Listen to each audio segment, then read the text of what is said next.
escenas de exceso ni violencia. Para los menores se recomienda la compañía de padres o un adulto responsable.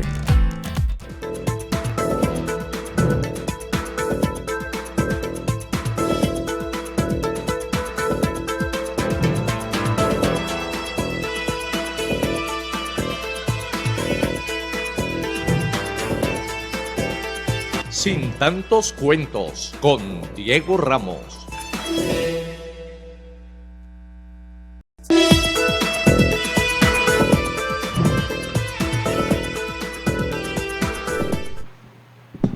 Bienvenidos una vez más a Sin Tantos Cuentos.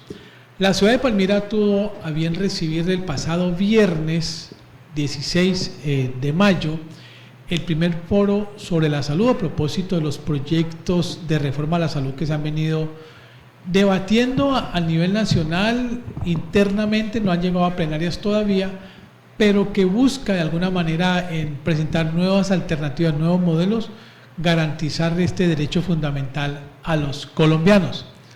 No obstante, en la presentación de varios actores del sistema, el médico Evelio Bolaños, que tiene un altísimo y gran recorrido como funcionario público en materia de salud, como gerente de entidades hospitalarias, como secretario de salud de la ciudad de Palmira, como gerente propietario también de una entidad en salud que sirve para el departamento del Valle, genera un llamado de atención bien interesante y formula la siguiente premisa: no es necesaria una reforma a la salud.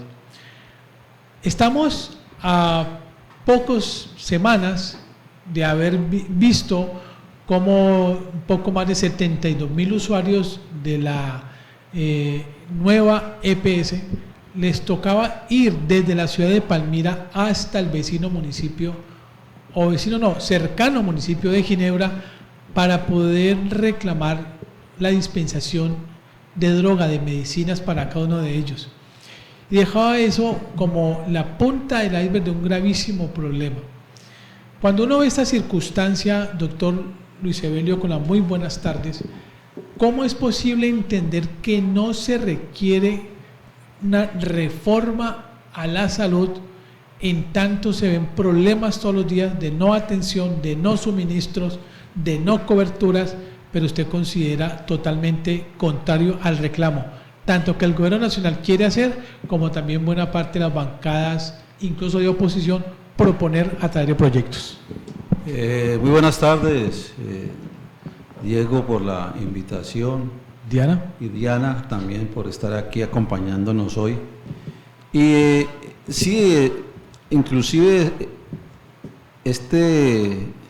esta conferencia que yo he dado en las universidades llama la atención porque genera eso, genera que en algunos consideramos que no debiera haber reforma, como hay en otros que sí consideran que debe haber reforma.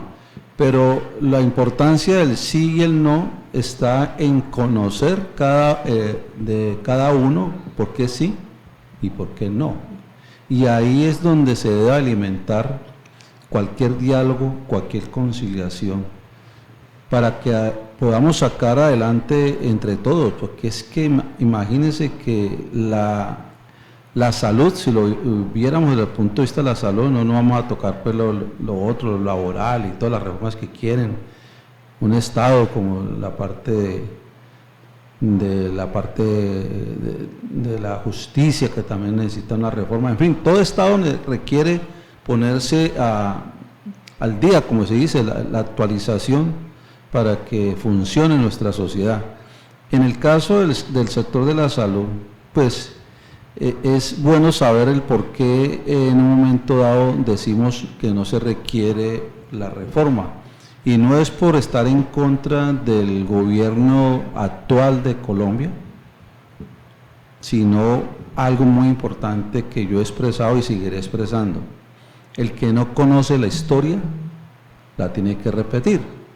Y por eso de ahí arranco yo esta exposición que hago, donde invito a todas las personas que tienen la posibilidad de estar escuchándome y viendo en este momento, pues que me permita, Diego, hacer esa exposición que de pronto no alcanzamos a darla toda en este foro, un foro muy importante que realizó la personería del municipio de Palmira a cargo del doctor Andrade Espinosa, donde se citaron algunos actores y pues quiero que en este espacio, Diego, me dé la oportunidad de pronto de expresar más profundamente el por qué de pronto estoy planteando de que no se requiere la reforma.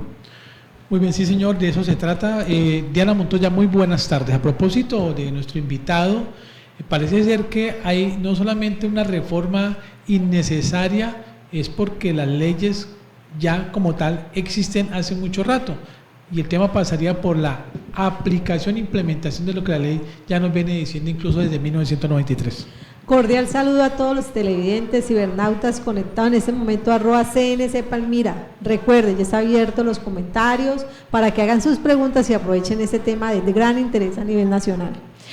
En el foro del día viernes me llamó mucho la atención que el doctor Evelio nos hizo toda una evolución de lo que ha sucedido en el sistema de salud de la historia que tenemos.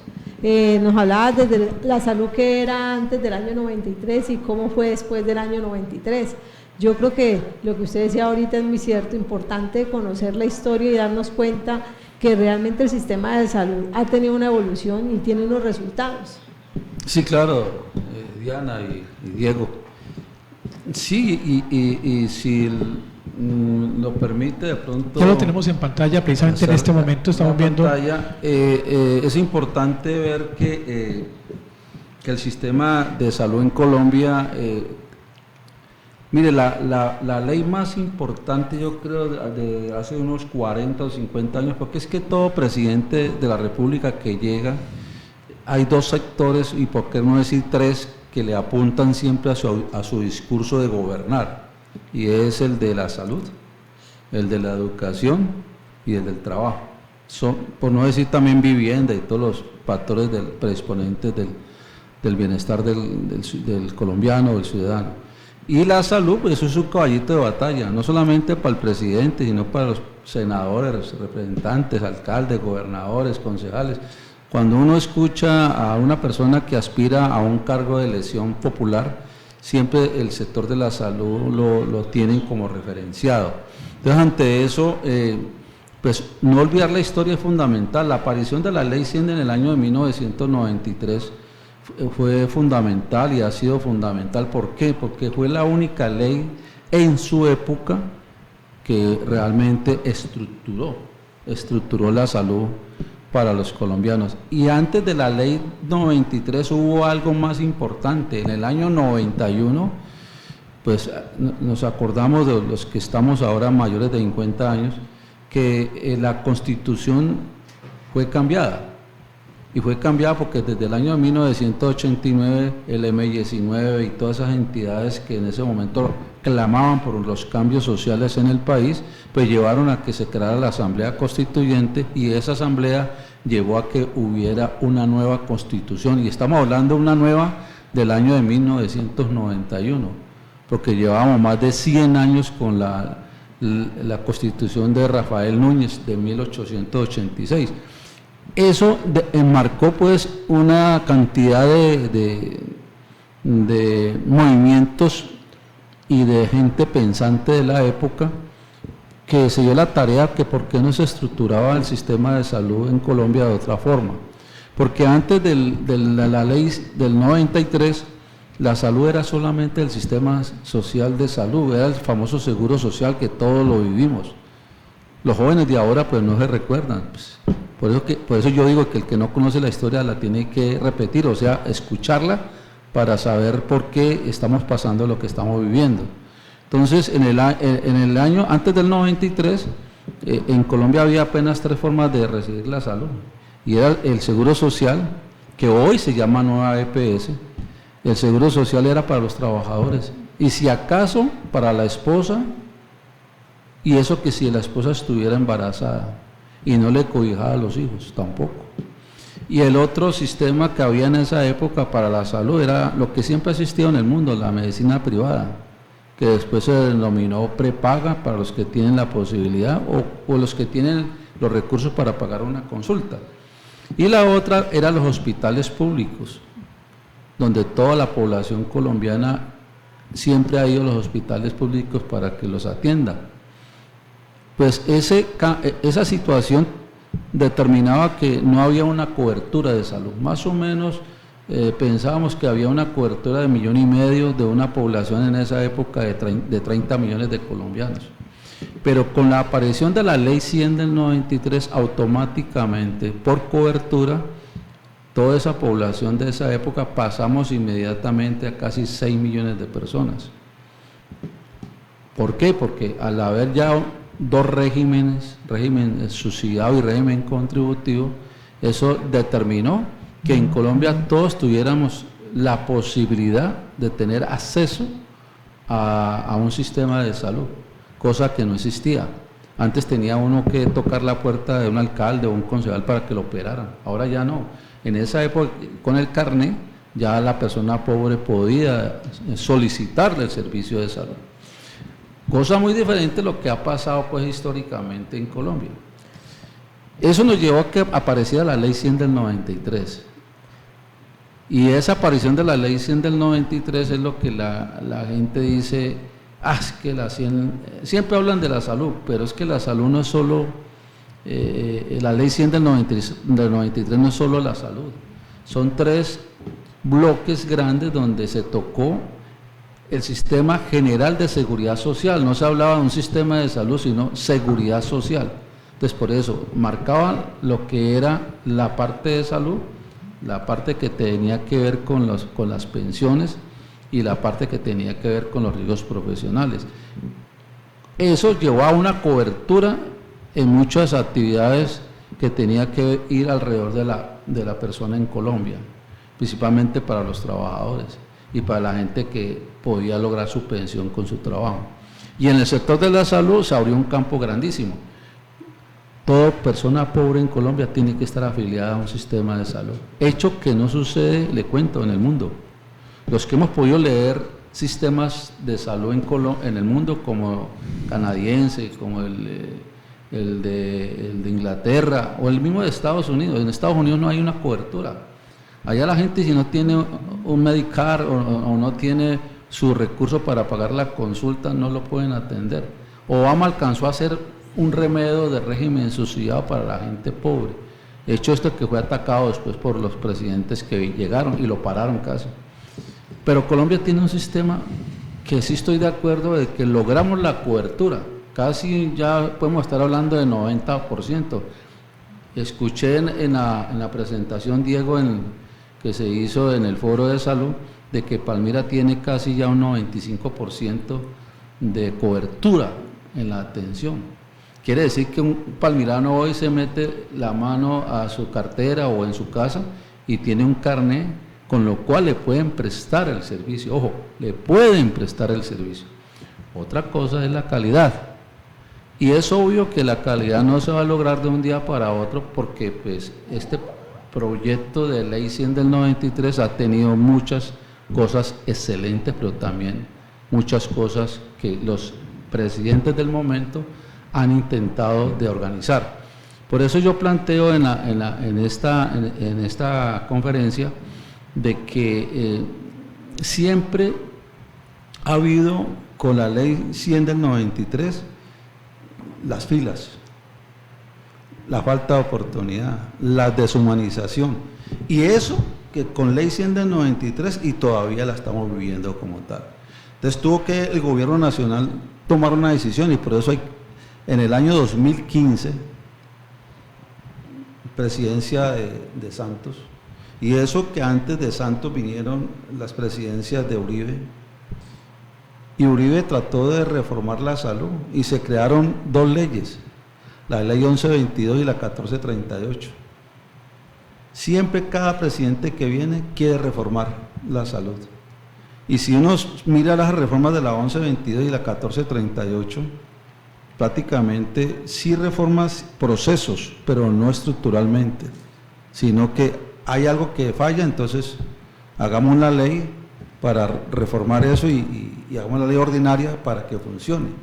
Y eso es lo que ha pasado. Pero si uno que revisa muy bien las leyes, uno se da cuenta que la 1122, cuando se creó, fue para darle dientes al INVIMA. Y el INVIMA es una entidad de carácter latinoamericano, una de las mejores que hay en Latinoamérica. Por debajo pues de Estados Unidos, pues la FDA y la de México y Brasil.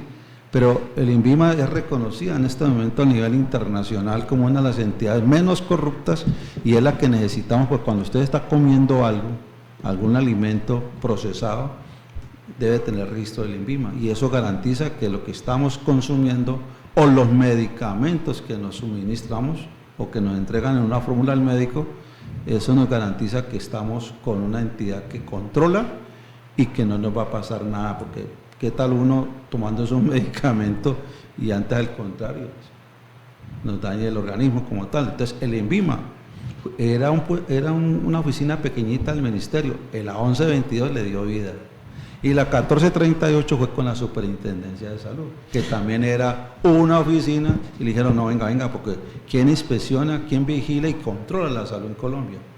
Y entonces con la 1438 le dieron mucha fuerza, no solamente en procesos, sino también en recursos.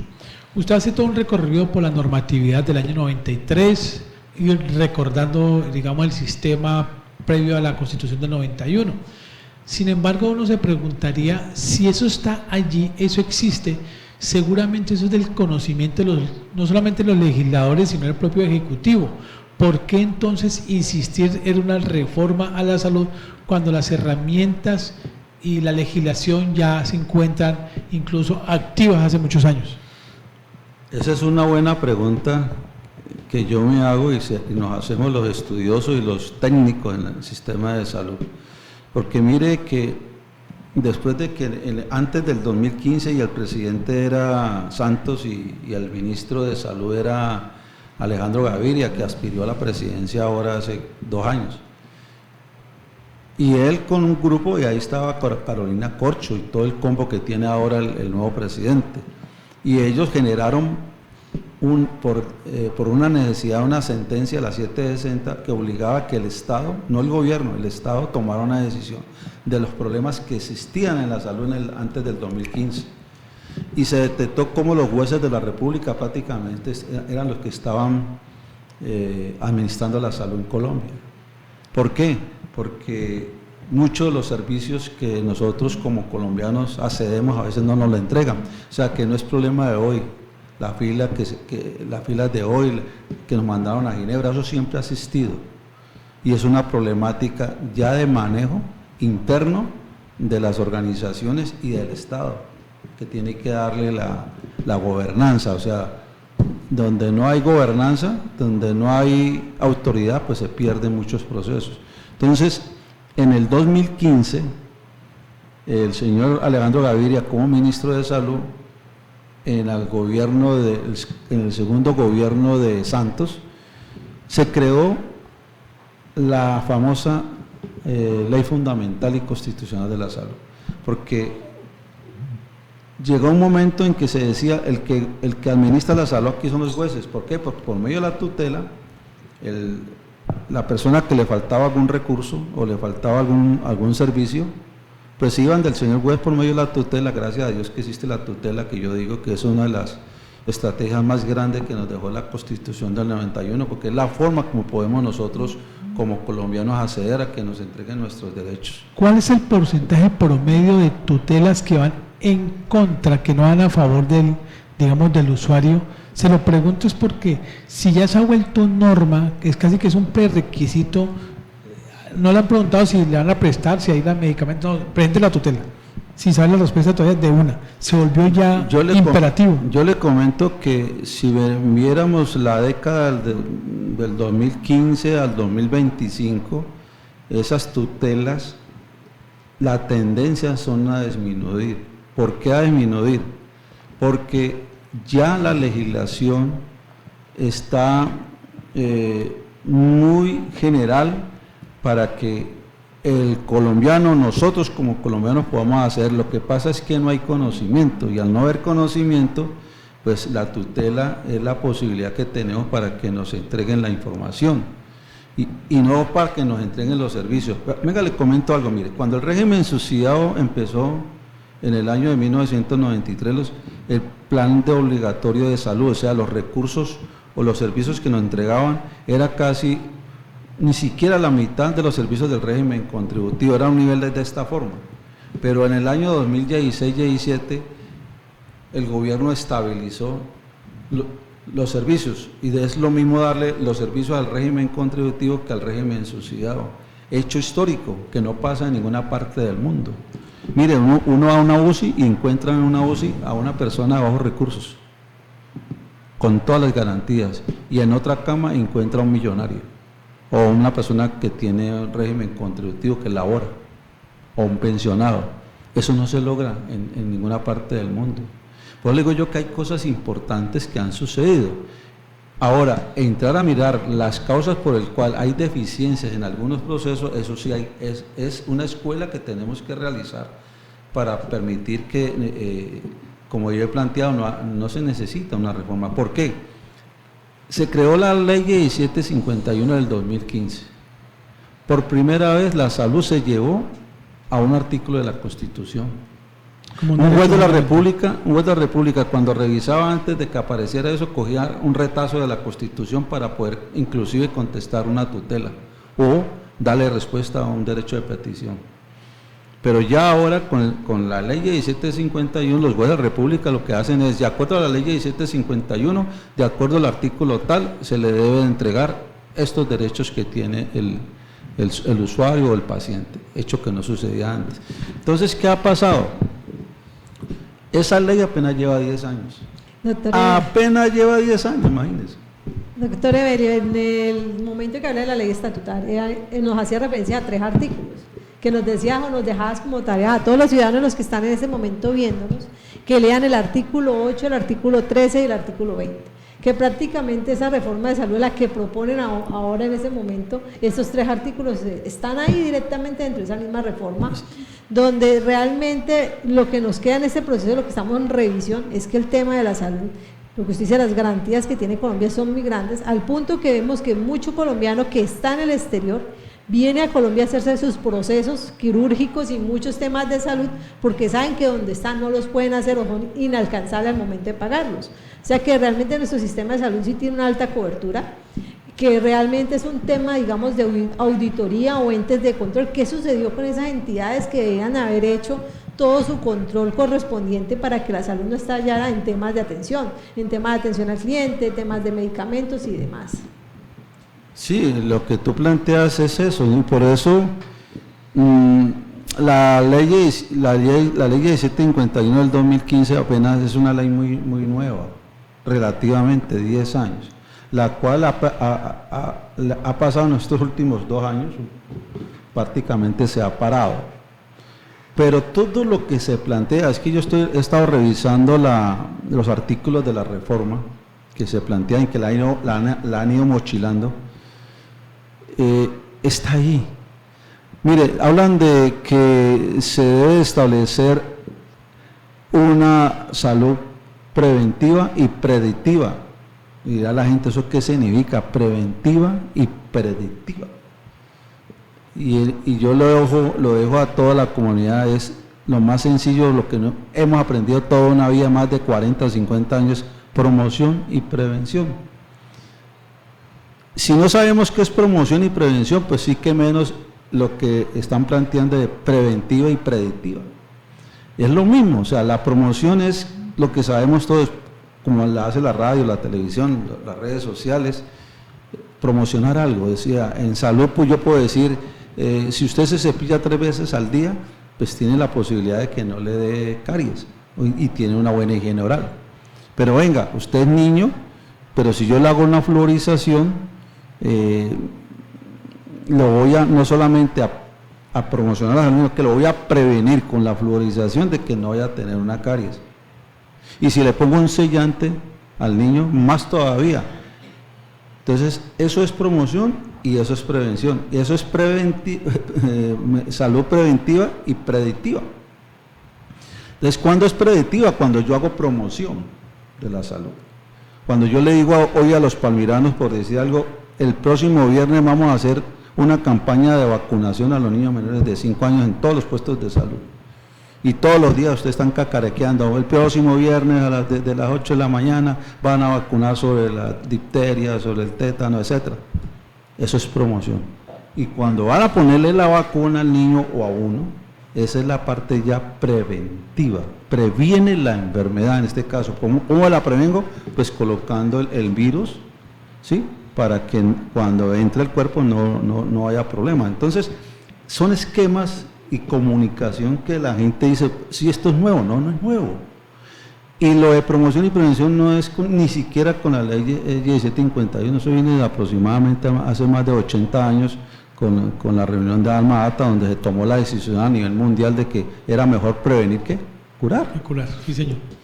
Vamos a un primer corte a comerciales y ya regresamos con el médico Evelio Bolaños a propósito de esta postura. No se necesita una reforma a la salud. Ya regresamos.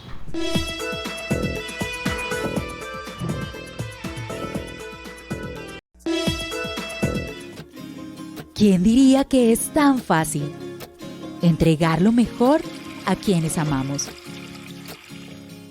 Que es tan sencillo entregar nuestro cariño a quienes nos han cuidado desde siempre. Entregar lo mejor de nosotros para cuidar nuestra salud, para cuidar la vida. Siempre podremos entregar lo mejor para cuidar lo que más queremos.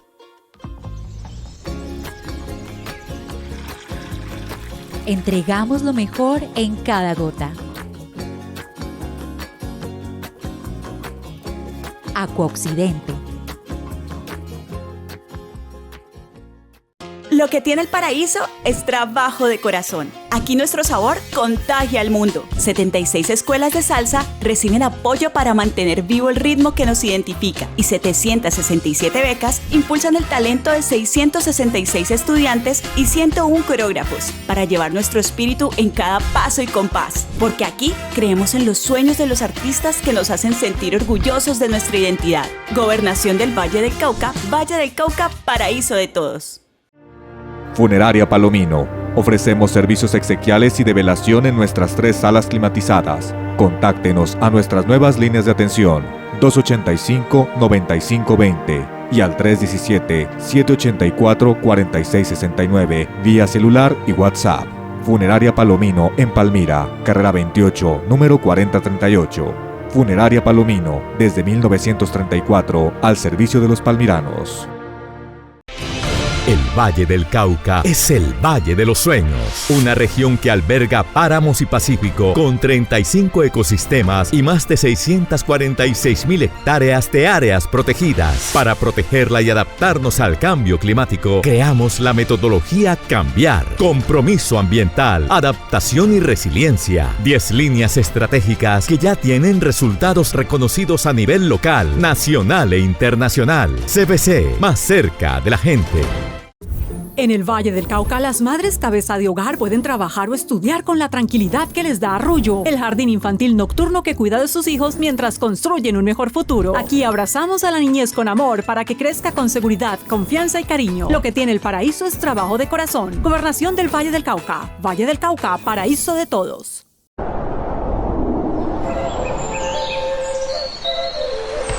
Nuestro corazón palpita con el sentir de toda una región. Nacimos por nuestra gente y crecemos para nuestra gente. Juntos hemos aprendido a transformar nuestro mundo.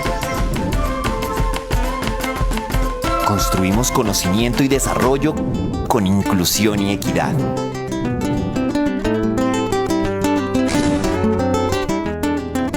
Día a día hemos impulsado el crecimiento del suroccidente colombiano. Universidad Nacional de Colombia, sede Palmira. 90 años evolucionando.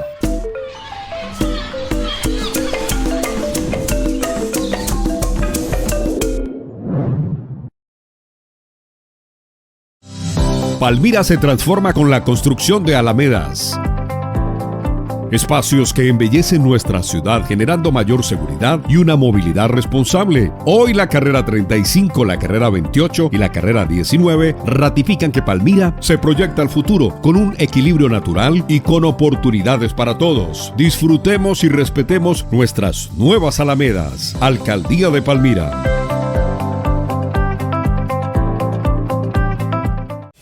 En este paraíso de todos creemos firmemente que cuando escuchamos a la comunidad, identificamos sus necesidades y establecemos compromisos con ella. Transformamos vidas.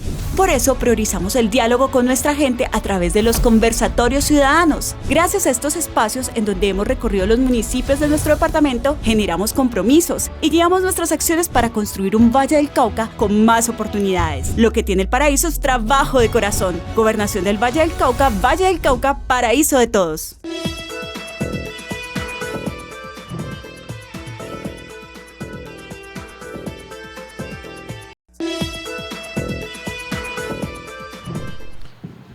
Muy bien, a modo de conclusión, doctor Evelio Bolaños, agradeciéndole precisamente la explicación dada a propósito no solamente de su ponencia en el primer foro de la salud en Palmira, sino también su propia experiencia que le ha dado todo este camino recorrido de la administración pública. ¿Hay posibilidad de que dentro del nuevo esquema o el proyecto de reforma de la salud desaparezca esta triangulación con las actuales EPS? Pero es que ya es prácticamente la reforma está lista. Lo último, el sistema de salud en Colombia se clasificaba en 3 escenarios. El escenario de aseguramiento. El aseguramiento es como cuando uno tiene el SOAT, debería de ser así. Tú tienes el SOAT, te accidentas y ahí mismo el SOAT te cubre, bien sea para la persona que manejaba o el pasajero, o si no atropella a alguien, a esa persona le cubre.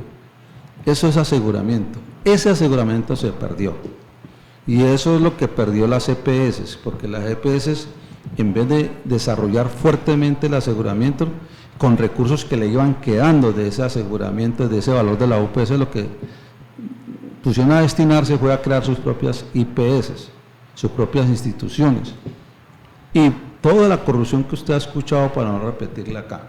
Entonces ese era el aseguramiento que, si se recupera, y el Estado dice hoy, es que el aseguramiento debe estar en manos del Estado, y yo digo sí. ¿Por qué? Porque cuando revisamos la financiación, mire, el 100% del régimen subsidiado, ¿quién lo paga? El gobierno del momento, que es el que administra los fondos fiscales del Estado, ¿sí? Con un 1% que lo entrega, 1.5% que lo entrega a los trabajadores. Los trabajadores ayudamos al régimen subsidiado. Y el otro porcentaje, hasta hace 5 años, lo entregaban las empresas, ya no. Las empresas, por esas reformas tributarias que hay, lucharon y ya las empresas no pagan la salud del trabajador. ¿Por qué no lo dicen? ¿Por qué el que está en este momento de FENALCO y todo eso no lo hablan? En este momento toda la salud la financia el gobierno. Y por eso el ministro de Salud y el gobierno del momento dice, venga, es que así sea del régimen contributivo. Así sea del régimen contributivo. O sea, los aportes que hacía el que le sacan al empleado no es el equivalente a lo que debía entregar el empleador. No. ¿Ya no? En el régimen contributivo era muy claro, 12%, 12.5% y 1.5, 4 puntos lo pagaba el trabajador y el otro 8.5 lo pagaba el empleador, la empresa, el patrón. No recuerdo bien el decreto y la fecha, pero creo que hace 5 años, por una reforma tributaria, en las luchas que han habido de pagar impuestos, le dijo, bueno, paguen ustedes el 35%, pero a cambio de eso, la salud lo va a asumir el Estado. Eso no lo hablan. ¿Quiénes? Los empresarios. Conclusión, ¿quién paga la salud en Colombia? Los trabajadores, en el caso del régimen contributivo, y el Estado. Por eso Petro plantea de que, como ha habido malos manejos, han habido algunos malos manejos de algunos aseguradores. Él dice, la plata ya no la deben de manejar los aseguradores. E inclusive le digo, con la ley 1751 desapareció inclusive la palabra EPS, Empresa Promotora de Salud, ahora se denominan EAPB, o sea, empresas que administran planes de beneficio. Pero todavía nosotros seguimos hablando con la lectura de Ley 100. Ley 100 ya no existe. Por eso invito a todos los amables televidentes que nos están viendo aquí, cibernautas, que no hablemos de Ley 100, hablemos de la Ley 1751 del 2015 y por favor revísenla, léanla, pongámonos al día. Han salido una serie de decretos que han venido reglamentando. Por ejemplo, una política de atención primaria en salud ya existe que le están diciendo que es mejor prevenir que curar, que es mejor sacar los equipos que están dentro de los hospitales o clínicas y que salgan a buscar, a hacer demanda inducida y ver de qué se está enfermando o muriendo la gente. Entonces existen las normas. Y también existe un decreto por medio del cual se crean las redes integradas e integrales entre lo público y lo privado. Entre lo público y lo privado, y la reforma que están pensando hoy están diciendo lo mismo.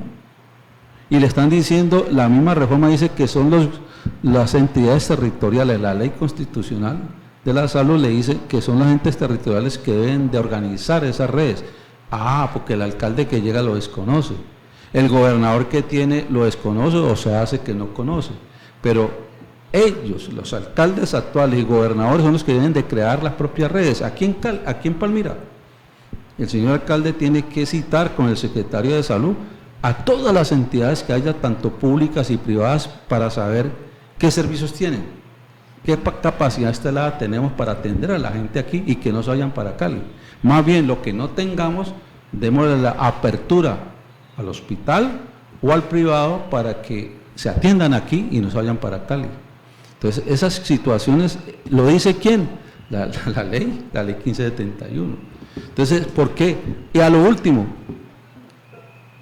hablamos de aseguramiento y viene la otra parte, la financiación de los recursos de la salud. ¿Y quién lo tiene? Antiguamente con la ley 100 era el famoso FOSIGA, ¿de acuerdo? Ahora ya se habla de un gran banco que existe, que es el Banco ADRES, que es la administradora de los recursos de la salud. Ahí llegan juegos, rifas y espectáculos, los impuestos del fútbol, los impuestos de las rifas, el del trago, el del aguardiente, el de espectáculo, todo llega ahí. Y los recursos que pagan las entidades, las empresas y todo llega ahí.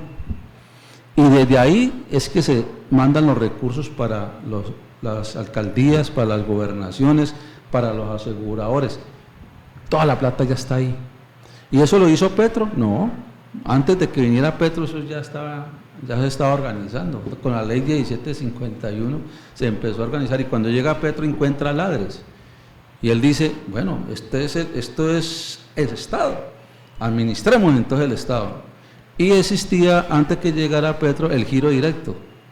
¿Qué era giro directo? El giro directo que tanto anhelamos las instituciones que prestamos los servicios, que la plata nos llegue a nosotros y no a la EPS, como le denominan ahora, no al asegurador. Cambiar ese intermediario. Cambiar ese intermediario. Y al régimen subsidiado empezamos con eso. Y ya hace 1 año y medio o 2, ya empezaron a hacer giro directo al régimen contributivo. O sea que en este momento el asegurador, la EPS, ya no tiene la forma de administrar los recursos, ya no tiene la razón de ser. O sea, ya prácticamente la reforma está lista. ¿Qué es lo que tiene que hacer este gobierno? Sí, falta reglamentar unos procesos. Por ejemplo, lo que pasó ahorita con los medicamentos, que me parece injusto, que una persona tenga que irse a Ginebra a que le entreguen los medicamentos, teniendo aquí la posibilidad en la ciudad de que se los puedan entregar. ¿Y cómo uno puede resolver eso? Mire, no es propaganda, pero nosotros cuando hace años prestamos el servicio a la EPS en Sanar, a más o menos unos 15.000 usuarios del régimen subsidiado, la gente era feliz porque el médico llegaba y ordenaba su amoxicilina, su antibiótico, lo que fuera, y ahí mismo, ahí adentro de la institución le entregábamos el medicamento. Ahora no, ahora la persona, el médico lo formula y tiene que caminar cuadras o irse para Ginebra, como tocó aquí, a que le entregaran los medicamentos. Eso se puede reformar y para eso no necesita que el Congreso lo haga, eso lo puede hacer el ministro de Salud por medio de un decreto reglamentando cómo se deben entregar los medicamentos. Y la mejor forma de entregar los medicamentos técnicamente y saludablemente es entregándolo ahí mismo en la institución. ¿Por qué los hospitales públicos no hacen el esfuerzo y lo entregan? ¿Por qué las clínicas privadas no hacen un esfuerzo y lo entregan?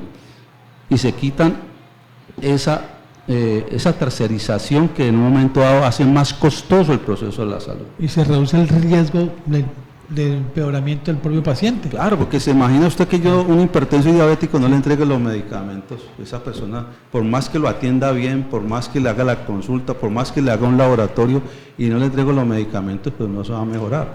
Doctor Evelio, pues acá está conectado el señor Raúl de Rezagados, Tiago Castillón, nos dicen que sí a la reforma. Me parece muy bien. Dentro de lo que estamos hablando del proceso de realmente cuál es la falla de lo que el sistema de salud no funcione, que tiene que ver mucho con la tercerización, pero también tenemos presente, y es la pregunta que uno se hace, listo, si a la reforma cambiamos ese tema de la tercerización, ¿qué garantías tenemos nosotros si estas entidades como el Ministerio, la Superintendencia, no han hecho la tarea en tantos años en la historia de Colombia, lo lleguemos a hacer en esta próxima etapa de pronto de tener un mejor sistema de salud? Sí habrá ese control, porque lo importante es que la plata llegue y lo importante es que no sigamos en esos procesos de corrupción por tantos años de la historia. Sí, claro, o sea, hablar que alguien estemos, si la reforma me está hablando, me habla a mí que abajo la corrupción, pues, obvio, pero para eso necesito reforma, para eso necesito es que lo que usted acaba de decir, que los entes de control funcionen y que se cumplan. Porque es que se detecta en Colombia, no solamente en la salud, sino en todos los sectores, que hay corrupción, pero ¿qué ha pasado? Como dicen por ahí, la ley es para los de ¿qué? La ruana. Para los de la ruana, o sea, para los que no se saben defender. Entonces, yo sí estoy de acuerdo en que no es que no haya reforma, sino que los medios para hacer que la salud siga, no es solicitándole a los congresistas, que usted sabe que más de uno tiene compromisos ideológicos, políticos y económicos. ¿Para qué nombramos un ministro de salud? Pues para que gobierne, ¿qué? La salud. Y si él ve que existe un proceso de atención que no se está cumpliendo, decrételo. Él tiene el poder de decretarlo sin necesidad de hablar con el Congreso. Pero si eso lo llevamos a manejos ideológicos, pues es lo que está pasando. Por eso, todo lo que está planteando en la reforma ya está. Ya está. Y si por medio de una ley ordinaria, porque no pueden reformar la 1571, prácticamente con la ley ordinaria, ¿qué es lo que van a establecer? Es reglamentar esta ley, la ley constitucional. Pero para reglamentar la ley constitucional no necesito de ley, de reformarla, necesito es reglamentarla. ¿Hay fallas? Claro que las hay. Por ejemplo, le mencioné lo de la parte de los medicamentos. ¿A usted no le gustaría que usted fuera a donde su médico y ahí mismo le entregaran los medicamentos? ¿A quién no? ¿A usted le gustaría que llegara a su institución y ahí mismo le tomaran los laboratorios? ¿A quién no? ¿A usted le gustaría que de pronto, si la capacidad instalada en esa IPS primaria no lo puedan atender, lo puedan remitir inmediatamente en su propio municipio y no ir a Cali? Y aquí mismo le pueden hacer su cirugía, le pueden hacer los exámenes de imagenología, etcétera. Y eso que se llama red de atención integral integrada, que deben de hacerlos todos los municipios de Colombia. ¿Y en dónde está eso? Eso está ahí en la ley constitucional, en la 1571. Entonces no necesito reforma. Lo que se está viendo en este momento es que necesitamos que reglamente lo que hace falta. ¿Y qué es lo que hace falta? Lo que la gente quiere, y es una atención oportuna, inmediata y de mayor calidad. Eso sí se requiere. ¿Por qué? Porque ya logramos la cobertura. Tenemos más del 90% de los colombianos, por lo menos, de poder hacerlo, pero no hay calidad. ¿Y la calidad cómo se logra? Un trabajo difícil. ¿Por qué? Porque eso no se hace con redes sociales ni con la IA, se hace con gente preparada y capacitada. Y que los médicos no se nos vayan.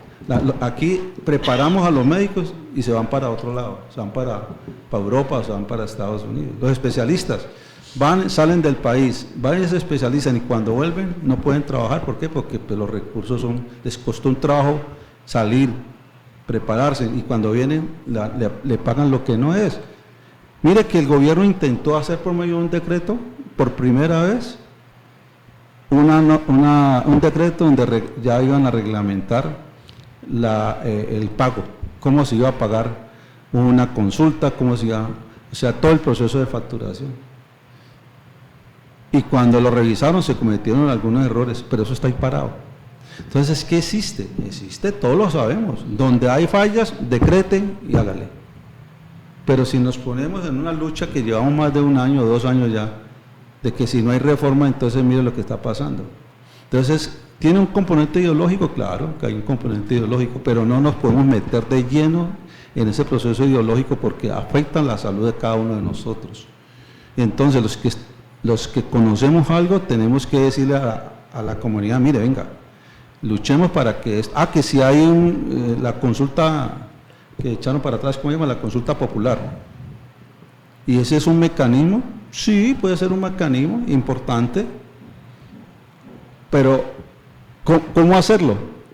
Quitémosle la ideología, que vuelvan los más colombianos. Ahí debe estar el problema. Doctor Evelio Bolaños, mil gracias por estas claridades frente al postulado de no a la reforma a la salud, pero sobre todo los argumentos y las evidencias de que la instrumentalidad y la ley ya están para implementarla. Mil gracias. Muchas gracias, Diego, y antes de terminar, si me da un minutico, el municipio de Palmira está solicitando a todos los palmiranos que en su casa o el vecino o un conocido sufra de un tipo de discapacidad, que nosotros en Salud y Comunidad Salucón, ahí en la carrera 29 con calle 32, estamos haciendo el certificado de discapacidad. Es un certificado que le sirve mucho al mismo paciente y al familiar, porque pues tienen la posibilidad que acceda a muchas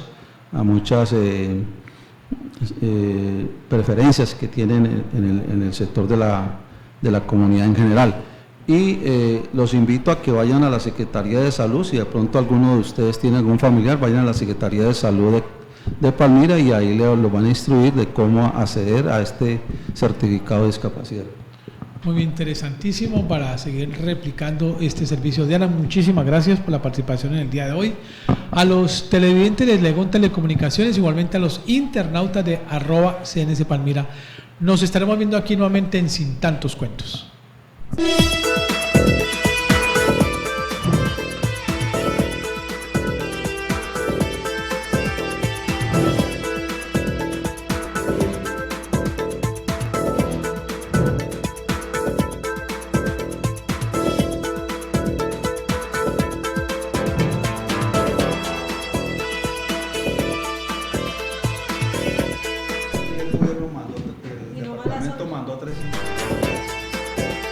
Sin Tantos Cuentos con Diego Ramos.